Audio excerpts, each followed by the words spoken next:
This isn't about me, and it's not about me raising capital. We are investing in women. We are investing in people of color.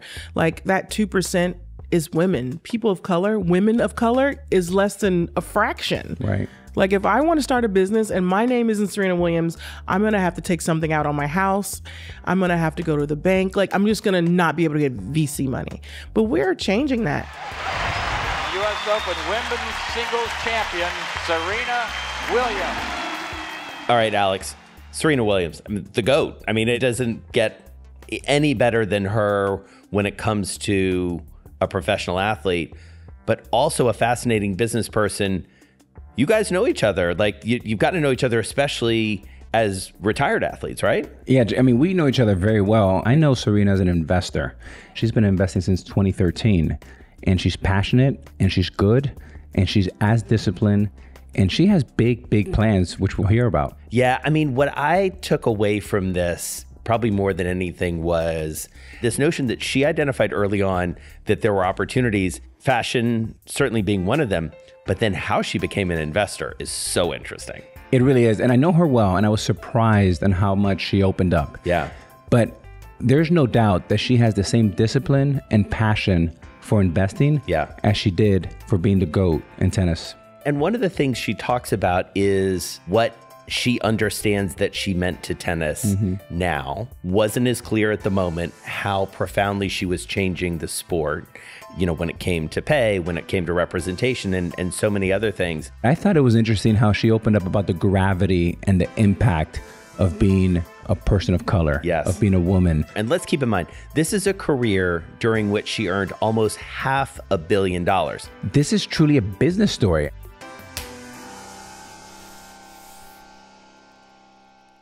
So please introduce yourself.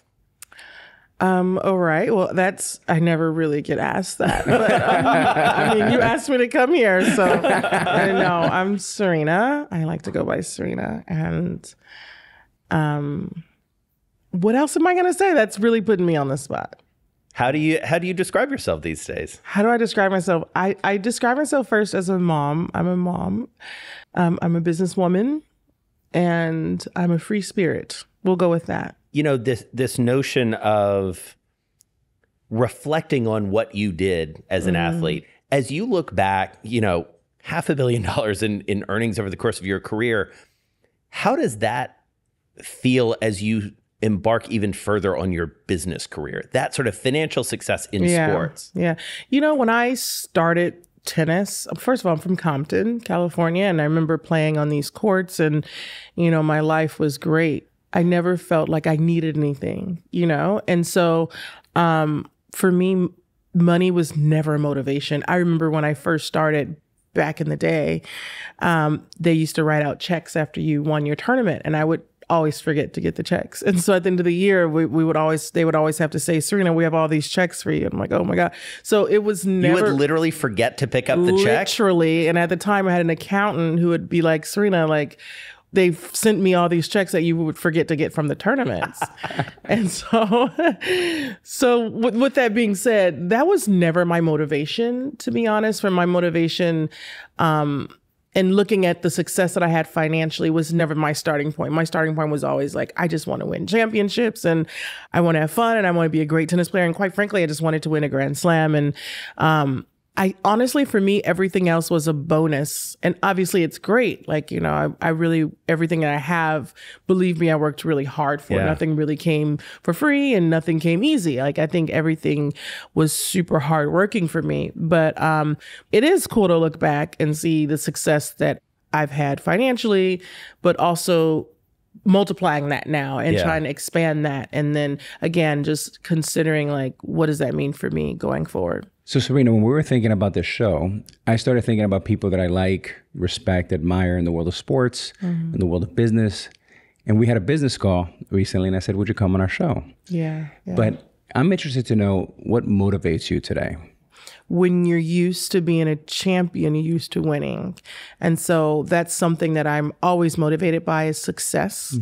And what is success? I think success is different for a lot of people. And I think that's one thing that I think a lot of people get wrong. For me, success right now is having great investments. I think a lot of people's success is being a mom, which is super successful for me because that's something that I've always wanted to do in my life. Or maybe it's getting an A on your grades or whatever that is. So I think for me, the motivation is definitely success. Both of us played for a couple decades, right? Very public. Me more domestically, you more around the world. But what's interesting is, Jason, you mentioned $500 million. You know, for me, it was about the same thing, but 90% of my money came from playing baseball on the field. With you, is exact opposite. With yours is marketing. Yeah.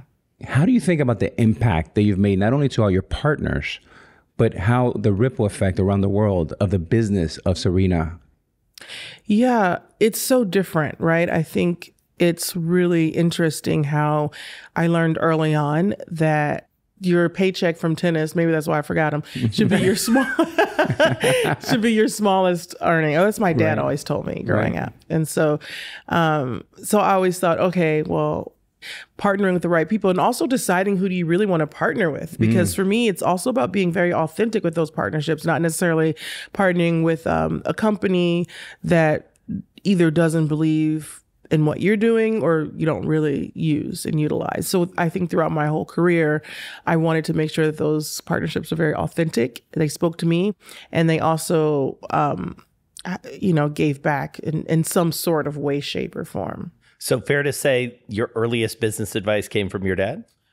Most of my business advice came from my dad early on. Yeah. He is incredibly smart. I think he is way before his time. I think everything that he did, I think even when it came to marketing us as tennis players, I mean, tennis is a very expensive sport and you can't make it from Compton, but I think it was his marketing that got us that attention, that garnered those press articles that had reporters coming out, or else we would have a very difficult time getting out of that in order to make it. But because of the way he thought about it and because of the way, because social media wasn't a thing back then. So because of the way he was getting that attention, it was able to push us up to the top. Obviously, our wins counted as well, which helped keep us up there in the early ages, like around the junior stage.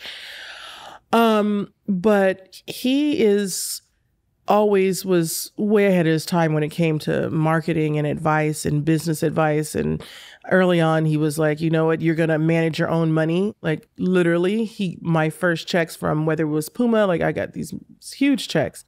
He's like, you figure it out. And so we had to figure it out. I'm literally living at his house in the bedroom And next to Venus. How old are you at this? I was 16. Wow. And he's like, most parents, they take your money and they take something, but he's like, you figure it out. And so I remember having to figure that out and having to learn how to manage from a very early age and not get crazy with it. And so he empowered us to do that. So let's talk about Puma, because as we, again, sort of like really delving into this, it crystallizes so many things for you. And it echoes something you said just a few minutes ago. You've said that wasn't as much about the money. It was about validation and putting you in a position to be in control in a way that you weren't before. Take us back to that moment. That's a fascinating deal. Puma is an incredibly fascinating deal. My dad negotiated everything. And I have to say, Puma was probably about the money a little bit for me. It was a lot of money. I remember I was 16 years old. I had an opportunity to be with other companies, but they passed. And there was this deal that Reebok wanted to do with me and Venus combined. And my dad and my team was like, we're not going to do this. We're not going to package Serena with Venus because she's going to be amazing. Thank God that we didn't do that. Yeah. So we went to LA. Arnon Milchan at the time was one of the biggest shareholders in Puma. We're all in Hollywood. Like he also is like New Regency and was producing all these films. So we're in this Hollywood studio, walking in the hallway, all these famous movies like Pretty Woman and all these posters are on the wall. And we sit in this conference room and we negotiate. And it's like literally midnight. I'm 16, my dad's negotiating. They're going back and forth and he wants me there for the whole time to make sure I know what to do in the future. You're literally falling asleep at the table. I pass out. I'm not falling asleep. I pass out at some point. Wow. You know, I eventually wake up and they're still at it. And I'm just so upset. But what a learning experience.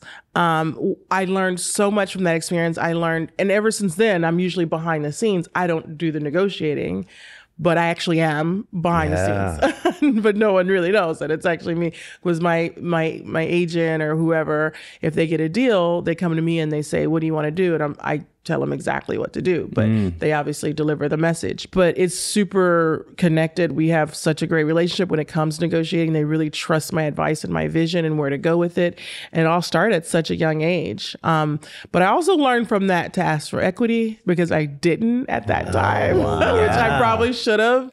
And then I ran into Arnon a couple of years ago, and he's like, "Yeah, you should have did equity." I'm like, "Thanks, Arnon. I was 16. Like, you know, you should have said it." And he's like, "No way." I was like, "Okay, well," but it was also a really good opportunity to see how you can amplify a complete brand. And what I was able to help amplify that brand a lot because there was a little bit of risk on both sides. It was. Right? It was. I was the younger sister at the time. No one, understood that you could have siblings that play sport and they can both be great. And at that point, it was always just one or the other. And so Venus was an amazing athlete. So it was like, there can't possibly be another one. So it was a big chance for Puma, but also I was, doing really amazing things and winning. And I won a Grand Slam less than a year later after signing. So not a lot of risk for them. Not a lot of risk for them, really. But and I think they saw that it was a lot of potential. And, that they saw it early on. I remember, I don't know a lot about tennis, But what I do... Good, because I don't know a lot about baseball. I know that. I already know that. But we already know this. This is more for the audience. But one of the things, I remember when I was like 25, 26, I always used to remember you, not for your great plays, but for your fashion. Oh, yes. And I just thought I wanted to see what Serena was wearing that day. Yeah, awesome. With her skirt or a little dress and what Pumas. And I just thought that, and then the Anna Wintour connection. What is it about fashion that motivates you? Because you've always been on point. So, my mom used to sew our outfits when we were younger. And I remember some of our earliest tournament outfits my mom used to make. And so she would be cutting patterns. And at the time, they're called these Vogue patterns out. And she would put them together and she would sew our tennis outfits or some other school outfits or whatever. That's always been a natural attachment to fashion. And eventually I learned how to sew and how to make things from old socks. And then eventually I would use old clothes when I was literally living in Compton and just learned how to do the craft, right? That's kind of how it started. And eventually I went to fashion school, which is a wole story in its own. I feel like I have a zillion stories. We're here for them, by the way. How much time do we have? As much as you want. And it was going to have to be like a 2-part session. There you go. And so eventually I went to fashion school. And then one thing I did love when I first came out with Puma is they gave me like a lot of opportunities to design some of the stuff that I was wearing, or at least say like, this is what I want to wear. And I knew that, listen, I don't look like everyone else out here. I don't play like everyone else. And I'm different. It's clear that I'm different. I am a Black girl and I'm playing tennis. And so I need to stand out. I don't want to wear the same kind of outfits that everyone else was wearing.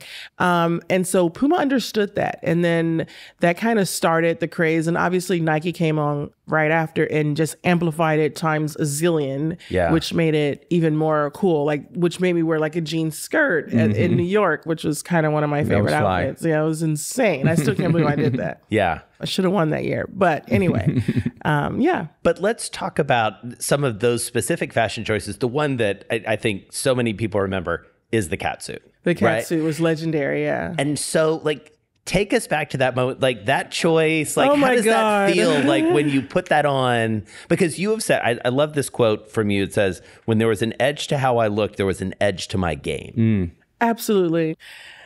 So that choice was definitely a Puma designer. And she was like, we want you to do this catsuit. And I was like, whoa, this is crazy. This is so cool. And so the US Open came and I put it on and I was like, I'm not doing this. And I took it off. I was like, I can't do this. I can't do this. And so I had a second outfit in case I didn't want to wear the catsuit, which if you look at the Open in that year, I think it was 2002, I actually wore the second outfit in the second round. But I was like, no, I can't do that anymore. I need to own this catsuit. I need to own it.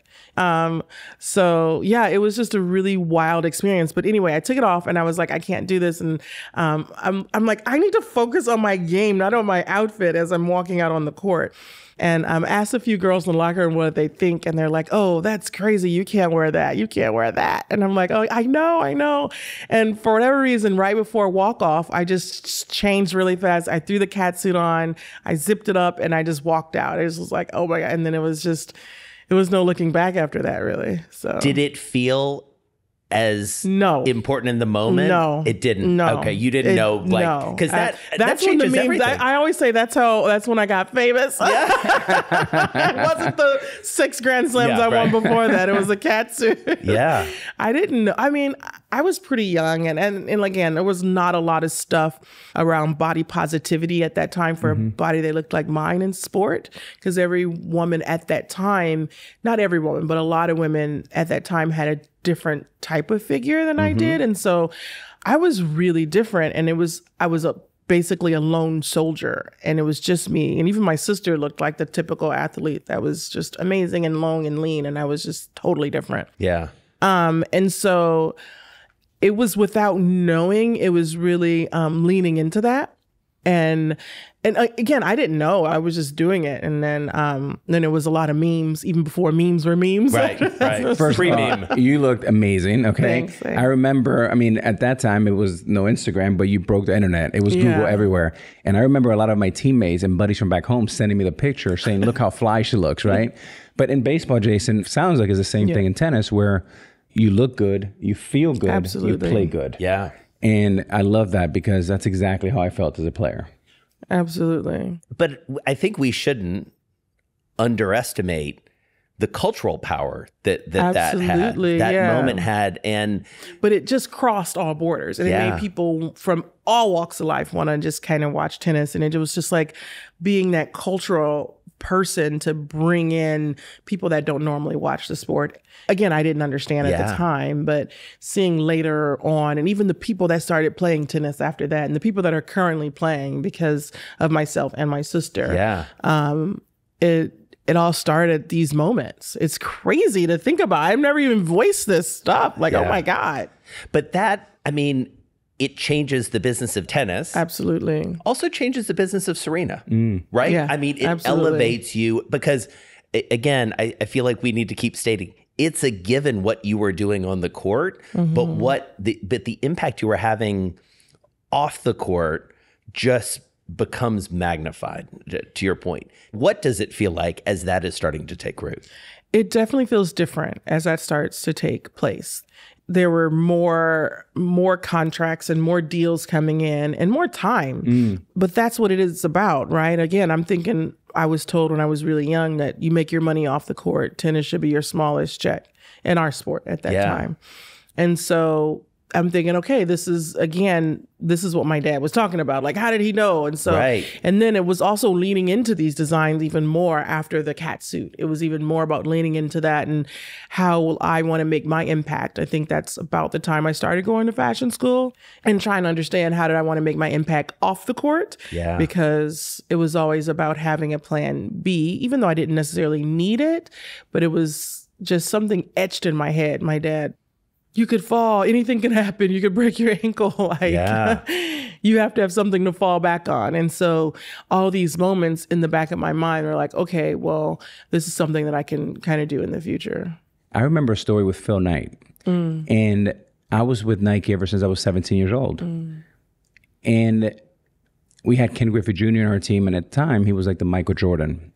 And I was telling Uncle Phil, like, I want my own shoe like Griffey. And at that time, we had Jordan, we had Griffey, and that was the gold standard. Yeah. And I'll never forget, we went to breakfast on a Saturday morning in Beverly Hills. And I said, Phil, when am I going to get my own shoe? And he says, Alex, if you get to a primary market, at the time I was in Seattle, I would redo your deal and I'll rewrite your contract. And I said, well, define a big market. He said, New York, LA, Chicago. I said, okay. The day where George Steinbrenner called me and traded me to New York, I got a call from Phil Knight. And he said, game on. Wow. And because of his loyalty, no contract, just a handshake. I've been with Nike ever since. I've never worn another shoe. But when I got to New York, I sensed things were different. The impact, all the opportunities that came. When did you feel that things were different and that whatever brand you went with actually had a ripple effect, not only domestically, but around the world?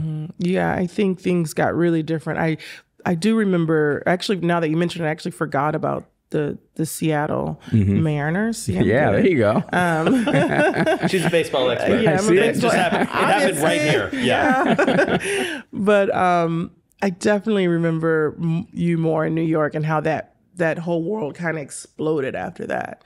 But for me, I feel like everything changed after that catsuit, and not because of the catsuit. I think it was me winning the French Open, Wimbledon, and the U.S. Open in the same year. And it's been years and years and years since anyone had done that.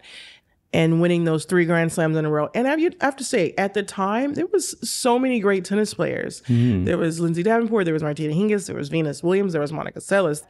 And to dominate at that time with everyone that was so great was just unheard of. And so I think winning that U.S. Open just solidified everything and the outfit.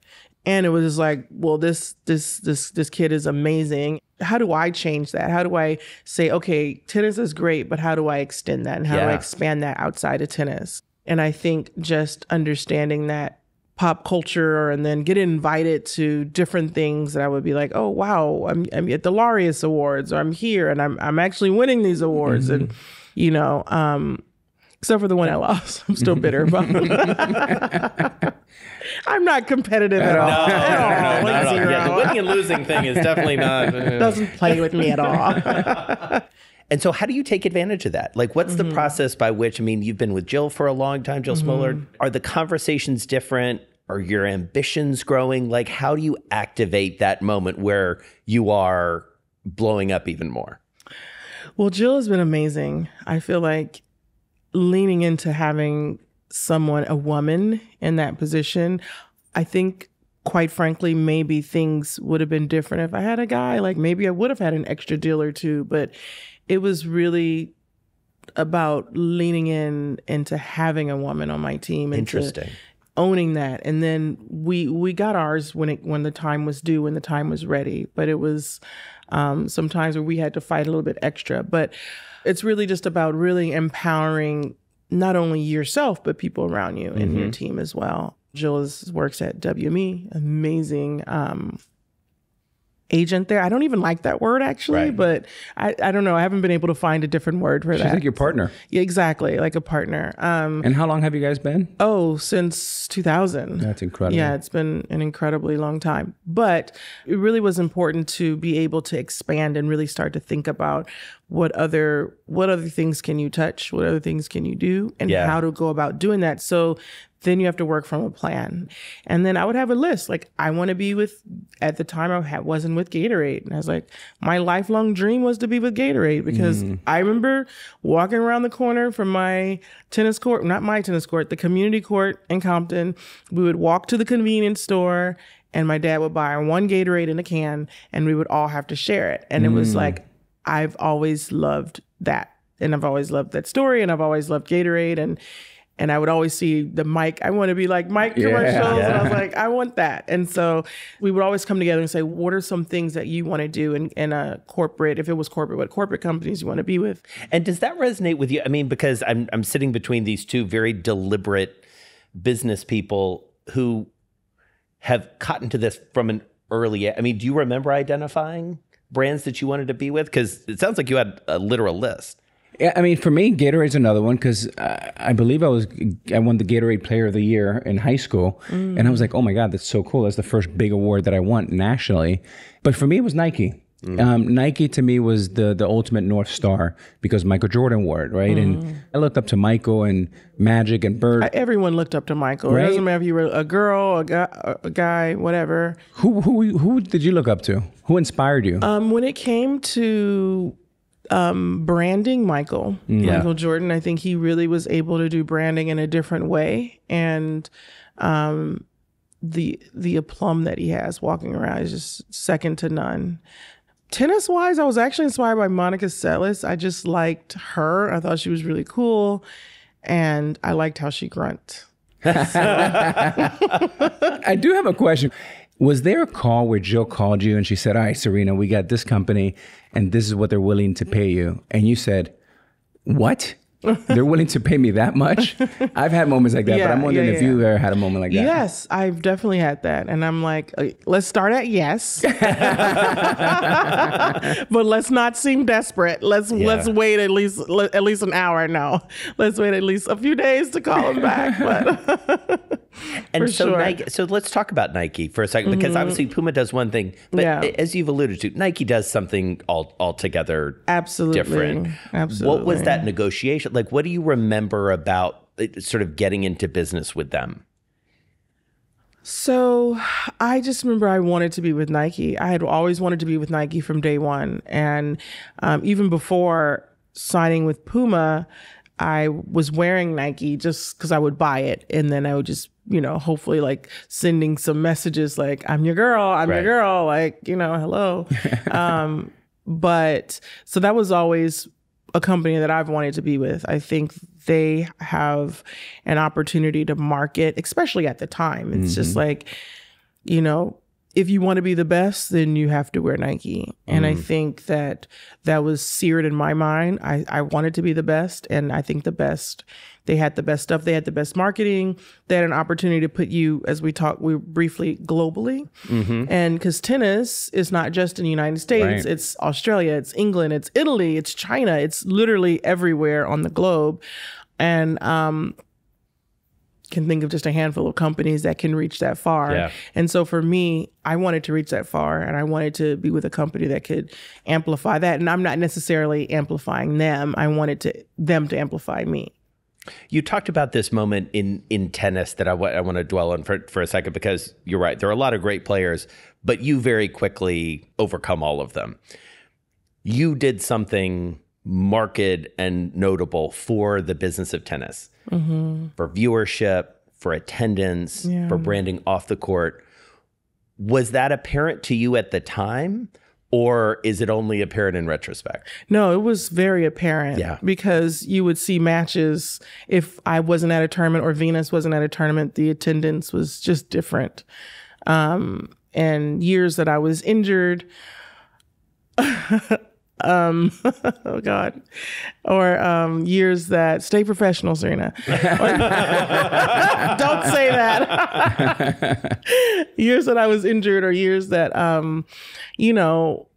I didn't play. You could just see the difference of people that were attending the matches or viewers. The U.S. Open is my favorite tennis tournament. It is the most electric setting, and then it's like the wattage is turned up when you walk out. That's just, again, that's factual. I have to say, you feel that. And I took on a lot of that pressure as the years continued. After 10 years, I would feel that pressure of like, okay, is Serena going to be in New York? And it was like not the Serena Open, but it was still like a lot of attention on myself. And Venus too, but it was a lot of attention on me. Because the numbers are one thing, and the numbers are great, but what's the Serena effect on Serena? Like that pressure that in the sense of, that if you show up, that's better for tennis. That's better for the owner of the tournament. I don't think that. I try to always remain humble, and I didn't go in the tournament thinking that. I mean, the U.S. Open is still going on, and I'm not playing, sadly. But and it's still going to be there with or without me. So I always had that view, and I always knew that.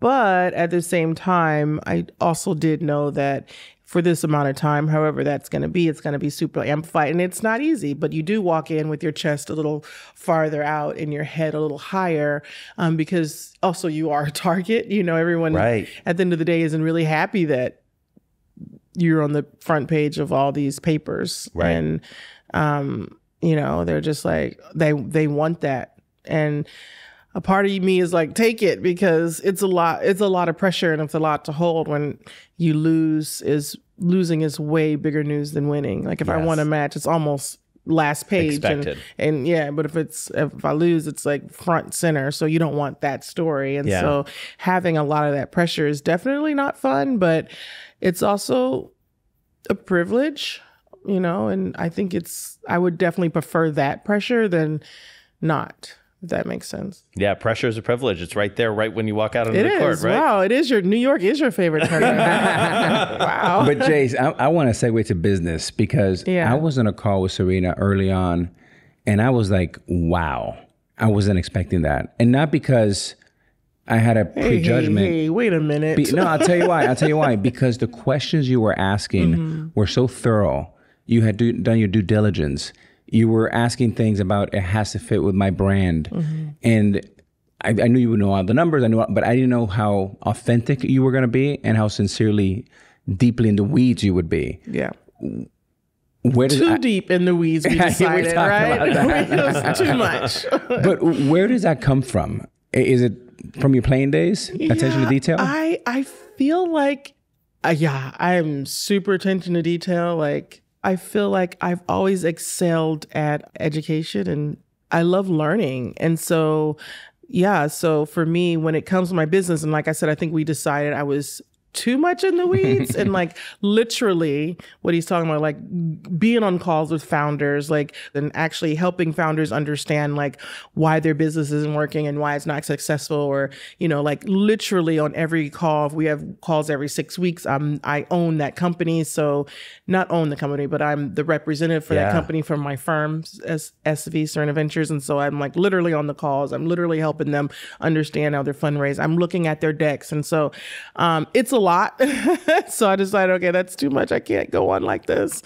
But I truly love investing. Yeah. And that's one thing that I kind of fell in love with from tennis. I would see these sponsors, because tennis is all sponsor based. And I would see like some of these sponsors come up, but I'm like, well, I have some little cash. Like, how did I not invest in Facebook? How did I invest in Airbnb? Or how did I miss Google? Or like, you know, all these companies. I don't know if you've ever thought of that, but I'm like, I missed a bunch. How? Like, why? And I started to ask these questions, like, why am I out here breaking my neck and sweating when I could have invested in these companies and I could still be doing the same thing, but I wouldn't have to be such dire needs. Yeah. You know? I've got to win US Open this year. I've got to pay these bills. So I literally would be on the court looking at these sponsors thinking, how did I miss this? And so I started asking questions, and I went to, at the time, San Francisco, Silicon area. Back then it was a super boys club. Yeah. And I would ask questions. I remember even just sitting in Pinterest at the time one day and just learning from the founder there, and just being a sponge and just trying to understand the business, understand investing, understand all this stuff a little bit more. And that's kind of how it all started.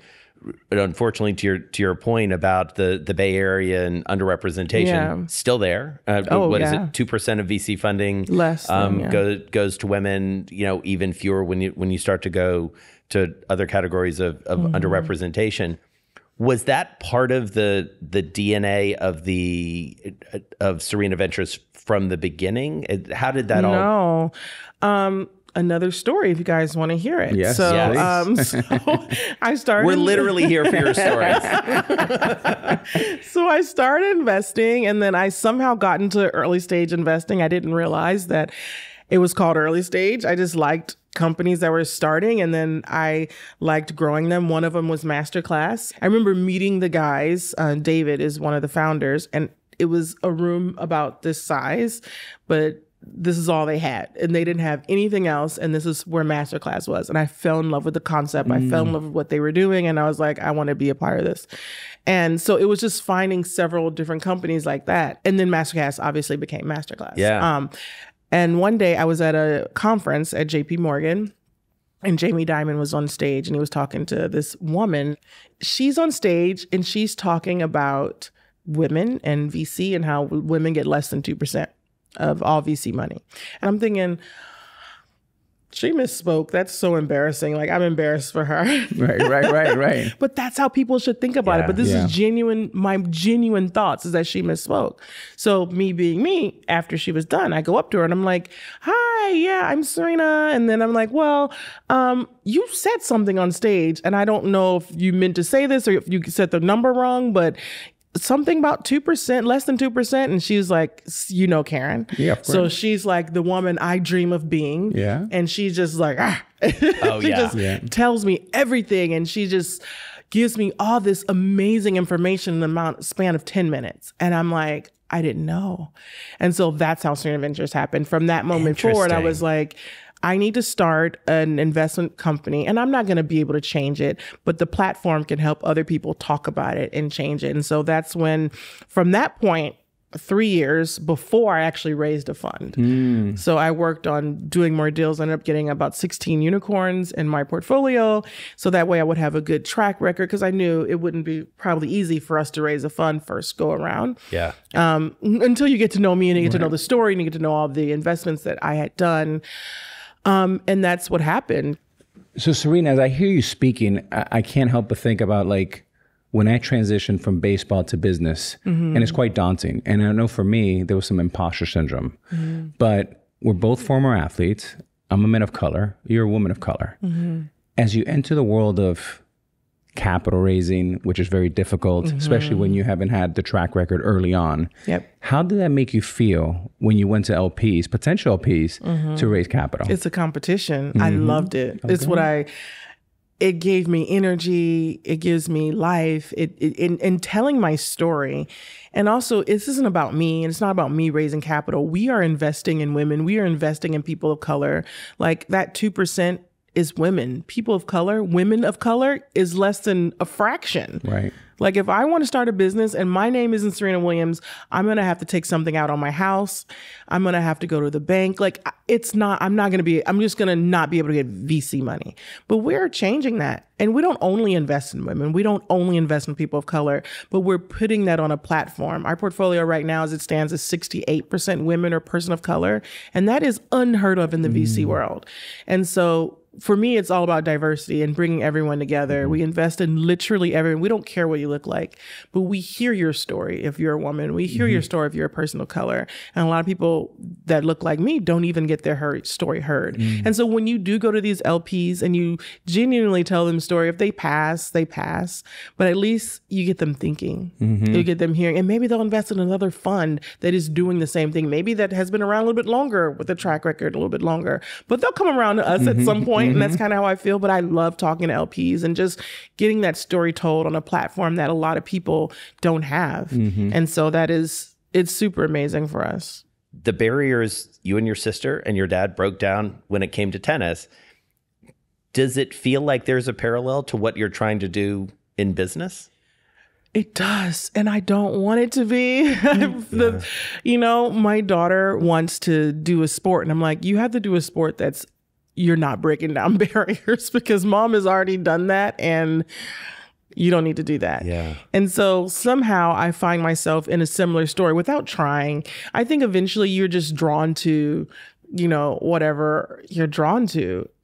And without me realizing it, I was always drawn to this space, and it put me here, and I'm not going to change.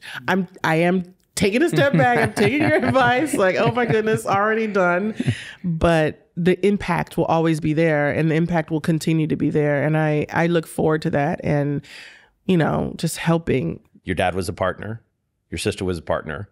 And now Alexis is clearly a life partner, but also I'm fascinated, and I think Alex is too, about, these two entities, these two business entities sort of coming together. Yeah. And I wonder, because it's apparent to us as we look at it, the influence you've had on each other in terms of investments. What do you think your influence has been on him?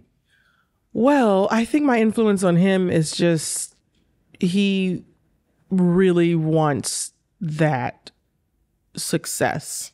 He really wants to be seen as that best investor. And he's such a great investor. And I'm like, you already have that, but he wants it to be even more amplified. And also just explaining to him and just giving him my insights of, how to play the game, because you have to be able to play the game whether you're investing or whether you are in sport. It's who plays the game the best, and some of the greatest businessmen and investors play the game better than someone who actually might be better and smarter. And with him, we met because we were talking about investments all these years ago. That's how you met. That's how we met. Yeah, we were just. You got to tell us that story. Okay, you asked. I told you I have a lot of stories. So I was in Italy at a tournament, and I had been in Europe for a few weeks at that point. And then when you hear an American accent, when you haven't heard it for a few weeks, it's like refreshing. And so all week at this particular hotel we were staying at, there was these American people that were here for a tech conference. And so anyway, fast forward to a couple of days later, I have a match that day. I'm so focused when I play a match. Like I literally would never leave the room. I would watch film all day and I would be in my room, and it was a night match. And night matches are extremely stressful for me mentally because I'm having to be in the room from until 6 p.m. or 5 p.m. So I'm like, I don't want to be in the room till 5 p.m. today by chance. I was like, I just can't do this today. I just can't. So I left to go downstairs have breakfast. Now, this is crazy. Like, come on. I mean, I literally would even eat breakfast in my room. I would never be seen. I was a ghost. So I went to have breakfast. Woo! I'm like, wow, that's such a big thing. What it was in my world. So I went downstairs, and I was late for breakfast. I didn't go downstairs till 11 because I was just fighting with myself. If I should be studying. That's how hard I was on myself. So I went down late, breakfast was closed. And so I went to this other restaurant with this massive pool, and there's all these chairs and there's all these tables and there's this pool and there's on the other side of the pool, there's chairs. And so we're the only people. It's me, Jill, and my assistant at the time. And he was Australian. That's going to come back too. So we sit down, the only people there, and we order our breakfast, and we're just talking and laughing. And this guy walks in with a computer, and he sits down right next to us at the table right next to us. And I'm like, so upset. Like, do you see how big this area is? Like, read the room, are you bro. kidding me? Like, does it look like we want people next to us? Like, it's huge. And I'm like, oh my goodness. So my assistant at the time, his name was Zane. He's like, hello, mate. There's an awful accent. It's Aussie. Like, Aussie accent is the worst. There's a rat over there. And he's saying that there's a rat, because we're trying to get him to go away. Oh my God. And then he looks up and he's like, is there really a rat? And he's like, is there really a rat? Because I'm from Brooklyn and I'm not afraid of rats. And I was like, oh, you're from Brooklyn. So that's how we started talking. And then so he said, I was like, what are you here for? And he's like, oh, I'm here for the conference. I was like, oh, cool. Who are you here to see? And he's like, oh, I'm not seeing anybody. I'm speaking. I'm like, okay, this guy has, excuse me. And anyway, he started talking about he did Reddit, and he started Reddit. And then, of course, I hadn't heard of it. But now you get to know me. I'm like, I don't hear of anything. It seems. Right. But what's interesting about this, like Jace, I've been in a lot of calls and Zooms with Serena and a lot of calls with Alexis. And by the way, they're both so different, but they complement each other so well. And they'll never mention they're each other's partners. They keep it so professional in their lane. Yeah. But then when they come together, they're really very magical. Church and state. Yeah. Yeah. So what have you learned from him as an investor? We keep it very church and state. Yeah. But I do go to him for advice. I'm like, okay, so what do you think about this? And how do you build these deals? And I always pick his brain when it comes on building a team. I think he builds incredible teams. And also I always pick his brain on when it comes to early stage investments in terms of sectors, like what's going to be another sector that's going to be exciting. He's probably already invested in companies way before that sector is even popular, which is honestly incredible. I will say one of my favorite stories, because we follow sports very closely, was your influence on the Angel City investment, which, at least as it's been told, or as he's told it, Olympia was, getting into playing soccer. So this is a false story. Oh, it is? Yeah, but let's correct it. Yes, let's correct it. Yes. Okay. I'm not a pro, I'm like pro tennis. So the fact that Olympia was playing soccer, I was already salty about that. I think he kind of did that deal to make me mad because I'm like, let's do something in tennis because obviously let's amplify tennis. Right. But that's the real story. But the part of the story that I love is that, and you tell us whether this is true or not, is that the baseline should be you need to do something for equal pay in sports. Is that right? But remember earlier, I said that I don't want Olympia to do what I had to fight for equal pay, because I already did that through tennis. And for years, I missed out on equal pay because I'm fighting for equal pay. And I think what they're doing in soccer is amazing, but I think it's disgusting that they get paid so little money. It's not even a conversation to me. It's not even close. I actually watch soccer and I love women's soccer. I watch women's soccer. And the fact that so many people watch women's soccer and then they're getting paid, it's like what they're getting paid is upsetting. So I love that Alexis did that deal. Yeah. And I think what he did was really amazing there. But I was pushing for tennis. I was like, no, let's do something for tennis. Because the work is... But I did win because Olympia does not like soccer anymore. Oh, is that right? Well, for now. She changed her mind a lot. She does like tennis a little bit more now. So I'm like, yes. Yeah, listen, I think you can have some good influence there. So Serena, you're a few years into retirement. How do you measure winning today?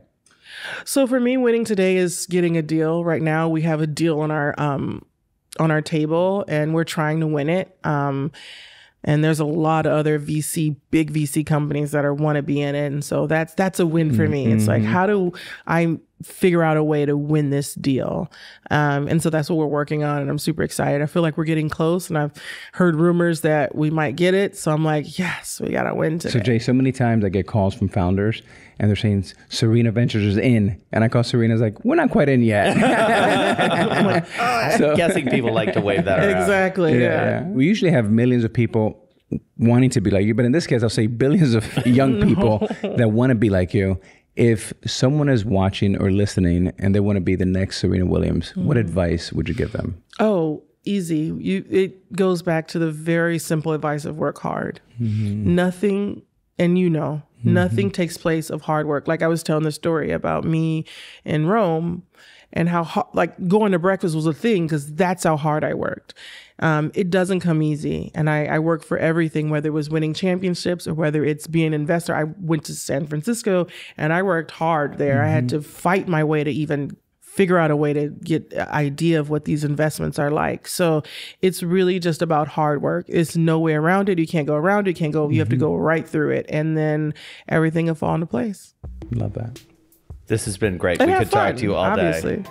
What's that? And have fun. And have fun, obviously. Yeah. Yes. Are you having fun? I am. Yeah. I am. Yeah. I think it's important to have fun, but I think it's important also to take a moment and just look up at the sky and give grace, or look at a tree and say, I'm here, I'm alive today. And I've been doing that lately, and that has made me just appreciate just being around, and that makes my day even better. So it's something new I'm trying. Sorry, I'm just trying to tell you guys something new. Gratitude is very powerful. Right. It is. Thank you. This has been awesome. Awesome. Thank you. Right. Thanks for having me. You bet.